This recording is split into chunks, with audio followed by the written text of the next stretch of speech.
이스라엘의 3대 절기, 유월절, 맥주절, 수장절을 이스라엘의 3대 절기라고 합니다. 하나님께서 허락하신 구원을 이스라엘의 삶 속에서 기억하게 하신 것입니다. 유월절은 히브리력으로 1월 14일입니다. 6월은 넘어갔다는 뜻으로 한자에 넘어갈 유, 넘어갈 월을 씁니다. 출애굽 직전에 하나님께서 애굽의 모든 장자를 심판하셨습니다. 그때 출입문에 양의 피를 바른 집은 심판이 임하지 않았습니다. 죽음의 천사가 방문하지 않고 그냥 넘어갔다, 유월하였다 하여서 유월절, 그날을 기념하는 날입니다. 유월절 다음 날인 1월 15일부터 21일까지 일주일이 무교절입니다. 이때는 누룩이 들어가지 않은 떡 무교병을 먹습니다. 누룩은 성경 여러 곳에서 죄를 나타냅니다. 하나님의 은혜로 구원을 얻었으면 죄 없는 삶을 살아야 합니다. 이 말을 뒤집을 수 있습니다. 하나님은 우리로 죄 없는 삶을 살게 하기 위해서 우리를 구원하셨습니다.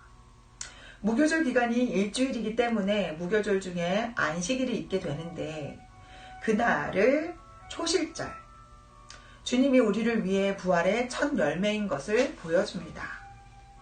유월절 어린 양으로 십자가에 달리신 주님이 안식 후 첫날 부활하셨습니다. 초실절에 7주를 계수한 다음 날이 맥주절입니다. 7주를 7번 계수하였다 하여서 77절이라고도 하고 7주를 7번 계수한 다음 날부터 지킨다고 해서 오순절이라고도 합니다. 오순절의 수는 10을 의미합니다. 사도행전에서 성령이 강림하신 날로 유명합니다. 맥주절은 밀추수를 감사하는 절기입니다. 맥이 보리맥이기 때문에 보리수확을 감사하는 절기로 오해할 수 있는데요. 이때 수확하는 것은 밀입니다. 한자로 보리는 대맥, 밀은 소맥이기 때문에 여기에서 혼동이 온 듯합니다. 초실절이 우리를 위해 부활의 첫 열매 되신 예수님을 보여준다면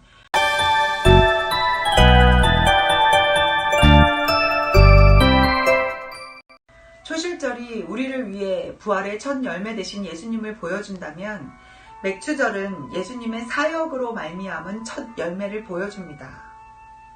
오순절에 성령이 강림한 것이 바로 그렇습니다. 전승에 따르면 모세가 십계명을 받은 날이 출애굽 50일째 되는 날이었다고 합니다.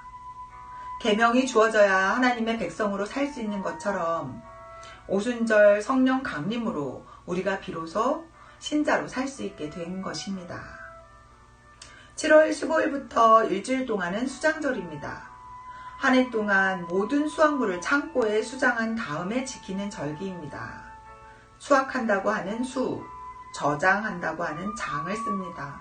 오늘날의 추수감사절에 해당합니다. 수장절에는 이스라엘이 출애굽했을 때 광야에서 초막 생활을 한 것을 기념하여 초막 또는 장막에서 생활했습니다. 그래서 초막절 또는 장막절이라고도 합니다. 이 땅에서 나그네로 살아가는 우리의 모습을 그대로 보여줍니다. 비록 초막에서 지낼 망정 창고에는 가득한 수확물이 있으니 절대 궁핍한 신세는 아닙니다. 초막에 누워서 창고의 수확물을 생각하면 먹지 않아도 저절로 배부르고 저절로 입이 벌어집니다. 창고에 가득한 수확물은 우리를 위해 예비된 하늘의 보화를 상징합니다. 알기 쉽게 비유해 볼까요? 백수로 지내던 청년이 취직을 했습니다. 백수에서 직장인으로 신분이 바뀐 것입니다. 이것이 유월절입니다.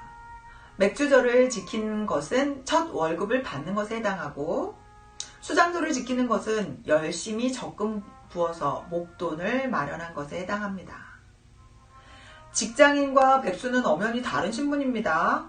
하지만 첫 월급을 받기 전에 교통비나 점심값도 스스로 해결하지 못하고 조카 용돈도 못 줍니다. 달라진 신분을 실감하려면 첫 월급을 받아야 합니다. 하지만 첫 월급으로 할 수 있는 것은 그리 많지 않습니다. 건실한 사회인으로 살아가려면 첫 월급만 받을 게 아니라 직장 생활을 계속 해야 합니다. 돈도 모아서 결혼도 하고 집도 장만해야 합니다. 즉, 6월절은 우리가 얻은 구원을 기념하는 절기이고, 맥주절은 우리가 신자로 살 수 있게 된 것에 감사하는 절기이고, 수장절은 우리 구원의 완성을 예표하는 절기입니다.